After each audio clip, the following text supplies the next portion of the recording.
right, question as we start this series. Do you know how many miles your car can go after the gas light has come on? Okay. When I was a kid, my dad, one of his greatest fears, and I don't know why, I don't know what the back story was, the childhood story, but one of his greatest fears was running out of gas in the car. In fact, I don't even remember a time in my childhood ever where my dad let the gas in his car get below half a tank.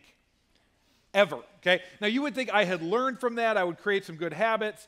My first motorcycle did not have a gas gauge, but it had a reserve tank, and if you ran out, you could flip over, and then there'd be enough to get you to the gas station. And I am ashamed to admit how often I used the reserve tank, like often, okay? Now our van has a digital readout that estimates for you exactly how many miles you have until you're empty. This is dangerous.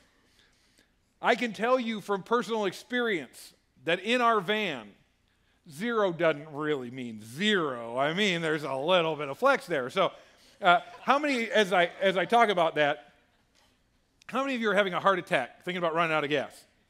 Yeah. How many of you are like, I totally relate, dude. Yeah, that is my people right there. Okay, so, but there's always that tension, that tendency when it's tempting to just try to get one more mile, try to get just a little further. But you can only do that so long before you run out of gas. Well, this series is called Running on Fumes, and I want to take a few weeks to wrestle with the reality that we tend to do this with our lives. We do it with our money, with our time, with our kids, in our families, in our faith. I'm wondering maybe if you've been there. I'm wondering if maybe you're there right now.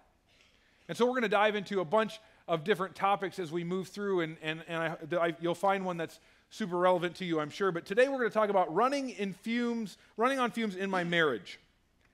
If you are in the room and you are married, I don't know the status of your marriage right now. Truthfully, few people probably do. What I do know is that in a church this size, there's someone in this service who's running on fumes. There's someone listening to this message who's running on fumes in their marriage. There are some couples, your tank is well on the way to empty. You're getting dangerously low. And I believe God has brought us here together today to let you know He cares for you, He loves you, and whether you're married or you're divorced or you're single or whatever stage you're in, God understands your pain, your hurt, your loss, your questions. And for many of us, just regardless of marital status, you just need to hear today, God's aware. He's aware of what's going on in your life. And Running on Fumes, this series is all about admitting that there are areas where we tend to run low. There are areas where we end up, pushing it too hard, and it leads to places that we don't want to go, and we experience difficulties that God never intended. And I want to encourage you to do two things as we get started. First is just commit to make an investment in this series. Be here. Show up. Come every week. This is one you're going to want to hear. Second, invite someone to join you next week. Write in the weekly handout, I am invited so-and-so, and we'll be praying for them and help us know. We want to reach that goal of 80% of our congregation regularly inviting. And then grab a card on the way out. Have that in your hand so you can say, listen, I care enough about you to let you know what series we're doing right now, and it might be just what you need in your life right now. Be that kind of friend. Be a good friend. And just say, you might need this right now. So today we're going to talk about marriage. Marriage reveals too much about us, okay? It is challenging. It is difficult. It's like a magnifying glass for your life. That magnifies how we do all relationships. The reality is we're all in relationships all the time, so the principles we're going to look at today apply to all relationships. But marriage magnifies how we navigate all our other relationships. It lets us know how well we relate to others and how much we struggle relating to others. In Matthew chapter 19, Jesus is speaking directly about marriage because it was a hot topic then, just like it is today.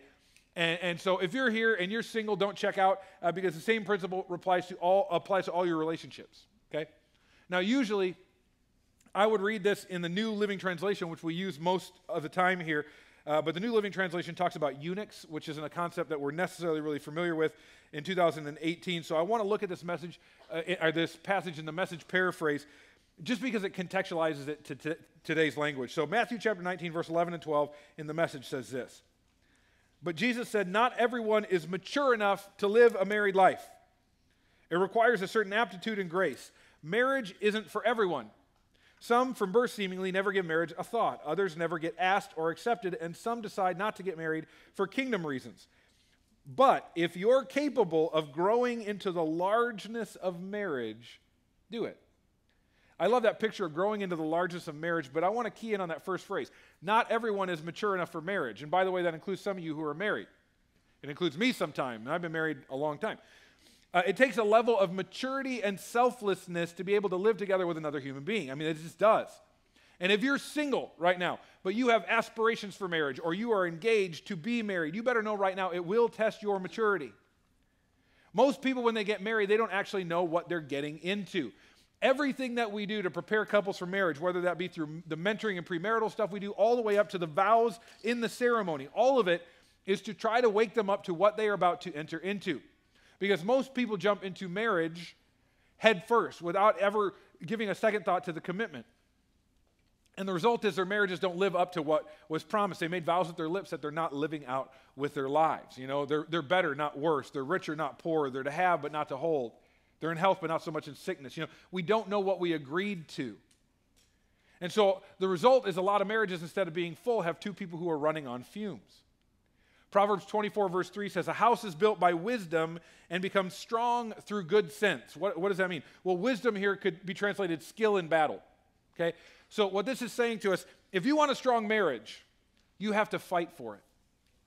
It takes work, it takes effort, it takes good decisions. Homes have to be built on wisdom and selflessness and understanding, and that could be a challenge in your marriage. It can be a challenge in your family, especially in the pressure cooker of life that we're living in.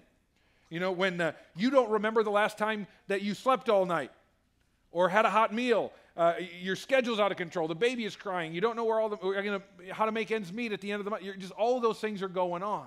So the question I want you to ask yourself, if you're married, as we get started, is how is your marriage really? Is it running on fumes, or is it full to overflowing? And if you're kind of like, I don't honestly know, today I want to give you some indicators that you can look at, several indicators that your marriage might be running on fumes, as well as answers to how you can refuel, okay? So the first dashboard indicator light that might light up if your marriage is starting to run on fumes is when desires have turned into demands. When desires have turned into demands. All of us bring certain expectations into our marriage. We all have certain desires of how we want our marriage to look, right? And that's totally okay. We all dream of, you know, what kind of house that we'll live in, the environment we'll raise our kids in. We'll dream of the vacations that we'll take, or all of us have expectations of how often we'll be intimate. And by the way, that ranges from never, you know, to always, and rarely our spouse is aligned on that one. There's expectations with relationships with the in-laws. Where will we spend Thanksgiving and Christmas? And how many kids will we have? And will we have kids? And when will we have kids? And all of that. And when you marry, you're entering into marriage with a certain set of desires. And that's not a bad thing. The problem is when those desires become demands on each other. So let me burst your expectation bubble right now. The majority of your life will not turn out the way you want it to. Smile. And by the way, this is not a bad thing. It just means life's going to be an adventure. It only becomes a bad thing when you make it one. And in our marriages, when we bring these desires into our marriage and they become demands, and those demands are not fulfilled, then we begin to doubt our marriage. Well, is this the right person? Did I do this? Should I have gotten married? Nothing will squeeze the joy and the love out of a marriage like burdening it with unmet expectations that are frankly unnecessary. So what should this look like? Well, turn to 1 Corinthians chapter 13. This is known as the love chapter. If you're using one of our Bibles, we'll be on page 691. The ushers are coming around. If you didn't bring a Bible, want to follow along, just raise your hand. If you want to download the Ransom app, you can follow the notes there as well in your app store. But 1 Corinthians 13 is known as the love chapter, and this passage gives us a glimpse of right-sized expectations in a love relationship. So let's look at 1 Corinthians 13, starting with verse 4. It says, "Love is patient and kind. Love is not jealous or boastful, or proud, or rude. It does not demand its own way. It is not irritable, and it keeps no record of being wronged. It does not rejoice about injustice, but rejoices whenever the truth wins out. Love never gives up, never loses faith, is always hopeful, and endures through every circumstance." Now, I'm going to have them leave this up here for a second. Go ahead and put that back up, because I want you to do a little exercise with me. Insert your name. Wherever it says love, replace it with your name. Phil is patient and kind. Phil is not jealous or boastful or proud or rude. Go through that, inserting your name, and then ask yourself this question. Is that an accurate description of me as a spouse? If not, odds are very high you've become demanding. And when we demand, we're choosing not to love. When we demand, we're not being grateful because we feel entitled, because you see, I deserve a certain level of respect. I deserve a certain level of love and treatment. In fact, one of the greatest signs that desire has become demand is there's a general lack of gratefulness for each other. So maybe out in the side, in the margin, you need to write a little note to yourself. What desire in my marriage has become a demand? Might be one, might be two, might be all of them, but what desire has become a demand? The second indicator light that might come on is differences have become divisive. Differences have become divisive. And this is an ironic one to me because you married the person you did for those very things. It's the differences that intrigue us and attract us the most. We don't want to marry ourselves. We want to marry a complement. The reason you marry the person you do is they're fun and you like being with them and they make you laugh and they bring something to the relationship that frankly you don't. Maybe you're the organized one and they're spontaneous. That's fun. Maybe you're really easygoing and they're more uptight. And when you're dating and you're falling in love, it's like, oh, I love that about them. But the problem is, if we're not careful and we're not intentional, the very things that we loved about each other become the very place we attack one another. Those things that were like, oh, isn't that cute? Isn't that wonderful? Oh, she's so fun. Become, yeah, that's just like you. Yep, that's about right. That's typical. And our differences become divisive. They turn into division. And so let me just make this a little bit more personal and raw for me anyway. Stephanie and I are so alike in a few areas, but in a lot of areas we are night and day different. And if we are not careful, if I am not careful, those differences can lead to conflict. And early in our marriage, I got to be honest, our first year of marriage, it got pretty dark for a while.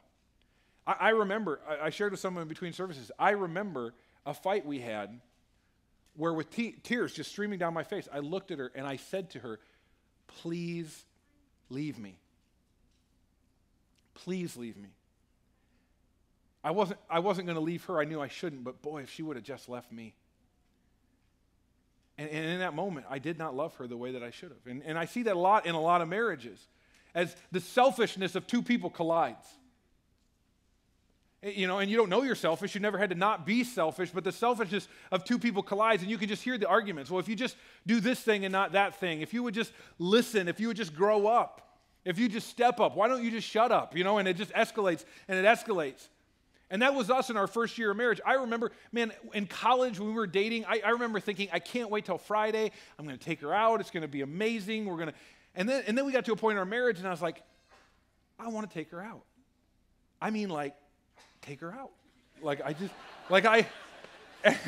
And she wanted to do the same, because our differences became divisive. As we would choose, we would make a choice to focus on those differences in a negative way, and it began to drive a wedge between us. Now, most who know us pretty well now would never guess. They'd say, you're so happy now. You're so in love. You flirt all the time. It's gross. Like, what are you talking about? How is that possible?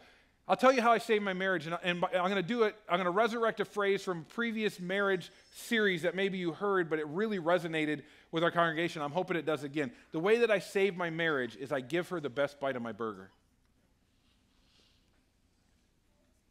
Almost 17 years of marriage success is summarized by I give her the best bite. When you go out, and I'm kind of like a burger snob, okay?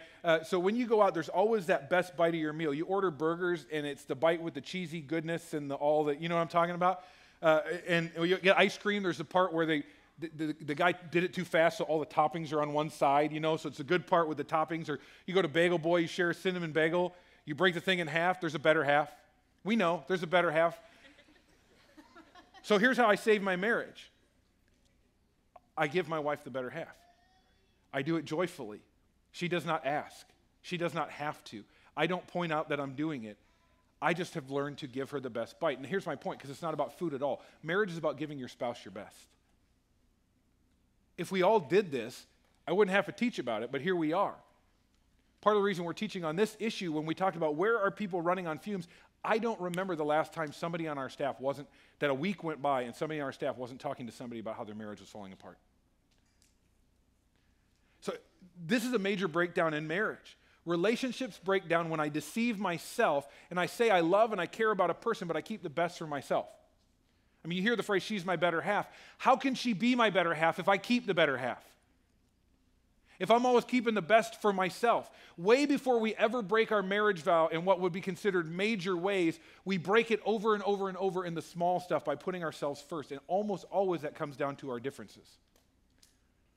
So my question to you is, are you celebrating your spouse's differences? Because your spouse is not you and you are not them, and that is a really, really good thing. But if you've reached the point where you no longer know how to celebrate those differences, you may be running on fumes. And eventually it will cause the third dashboard indicator light to come on. Disappointments have led to emotional divorce. And I didn't say divorce, although a lot of times it leads there too. I said emotional divorce. This is when you reach a point where you are living under the same roof with the same budget, sleeping in the same bed, but emotionally you're separated.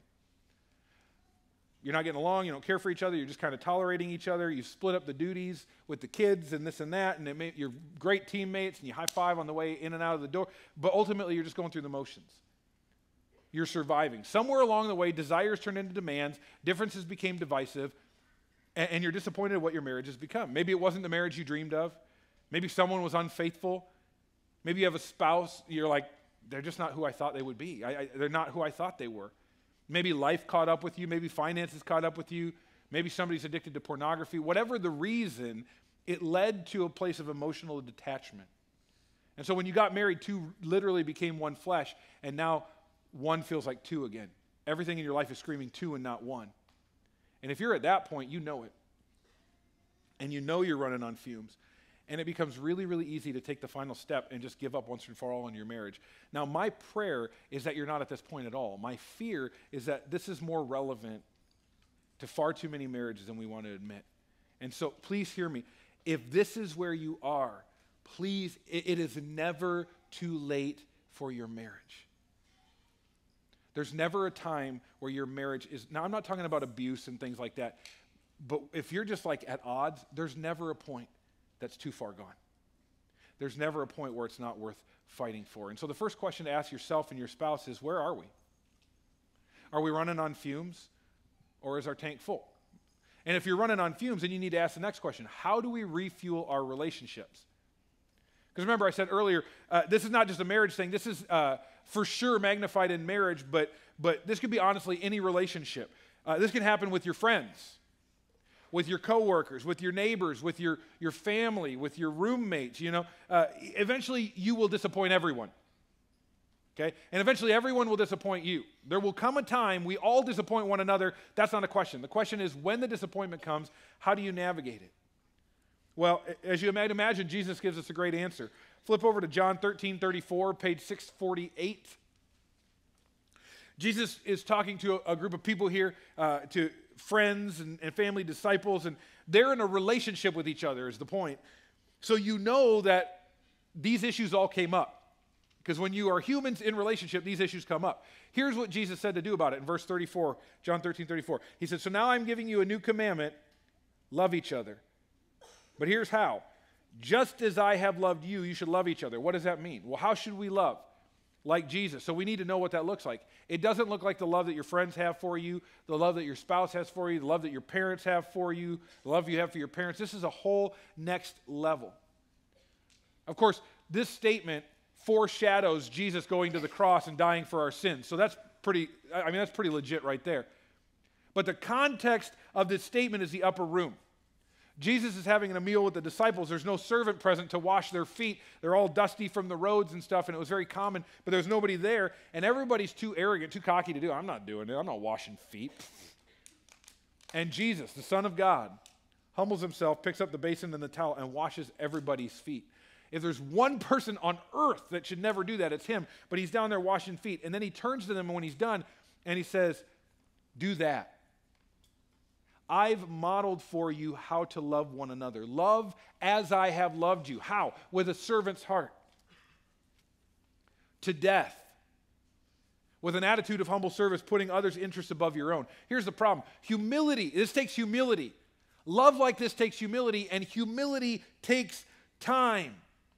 Anyone really good at waiting? Okay? Like, here's what I hear all the time. Because humility is not a microwave thing, it's a slow cooker thing. We understand this, right? And people are like, well, I was humble for like 90 minutes, you know? And I don't understand. My spouse didn't change at all. And when you're impatient, you can't be humble. God, it's been a week. You know, nothing's changed. I took out the trash 3 times. She didn't even notice. You know, I keep filling the dishwasher all week. I still can't get him to, you know, do whatever, fill in the blank. We've forgotten what marriage is all about. So those of you who are married, let me take you back to your wedding day. Imagine it. It was beautiful, I'm sure. What was the most important moment in your wedding?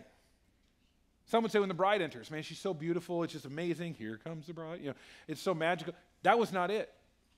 Some would say it's when the father gives away his daughter and then the husband's going to take care of her. There's this beautiful picture of this transition of beautiful moment. That's not it either.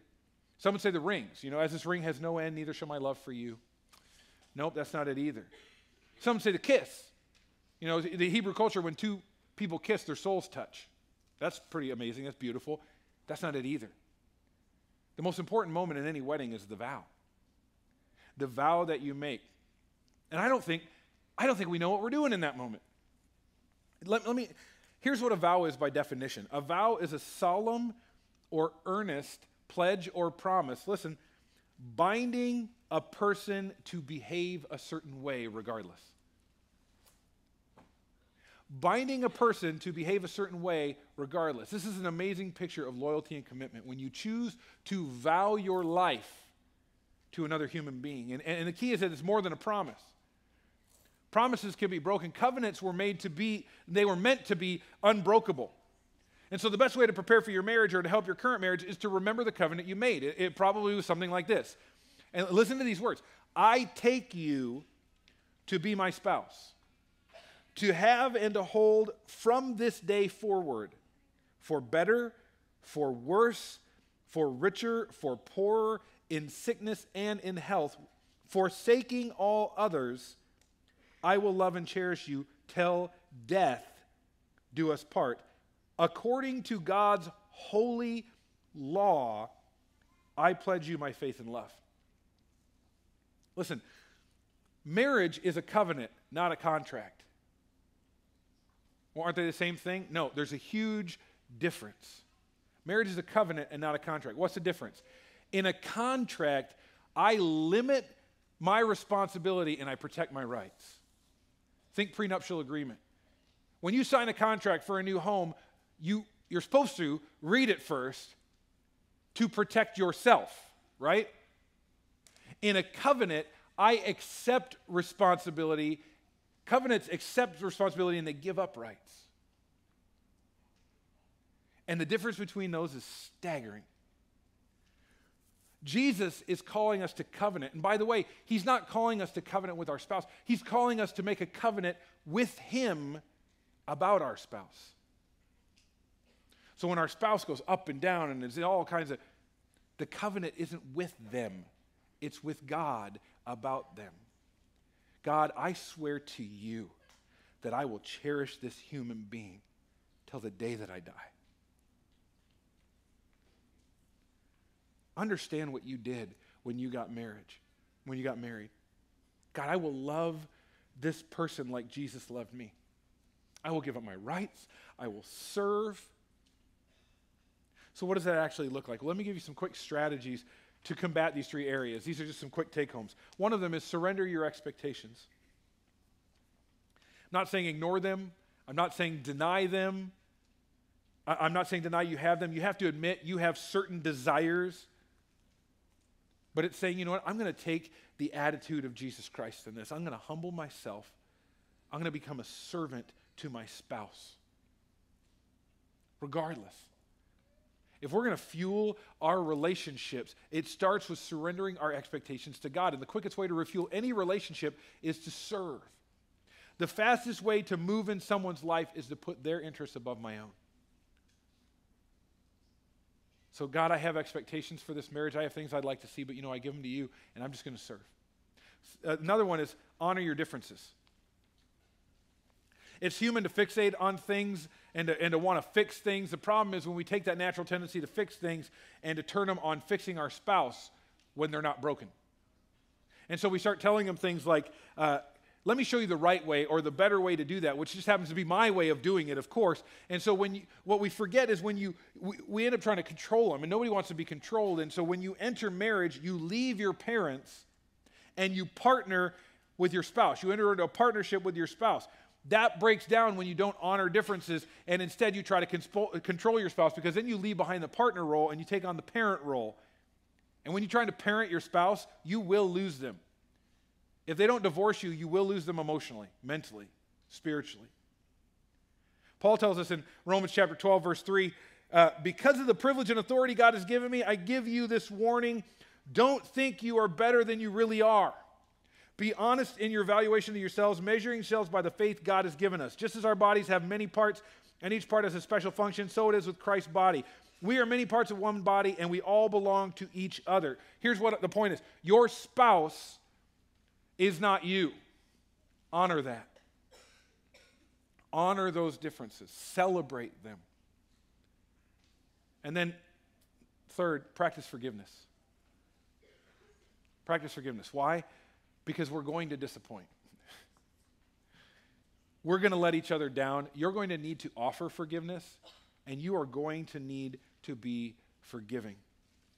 No relationship with any longevity can ever survive without forgiveness. I'm going to turn it over to the campus pastors in a moment here to wrap up, but this one's critical, okay? There is no one I respect more than my wife, Stephanie, because there's no one else who knows me better and still loves me. And there's no one else I know better, and I still love her. And folks, that cannot happen without forgiveness.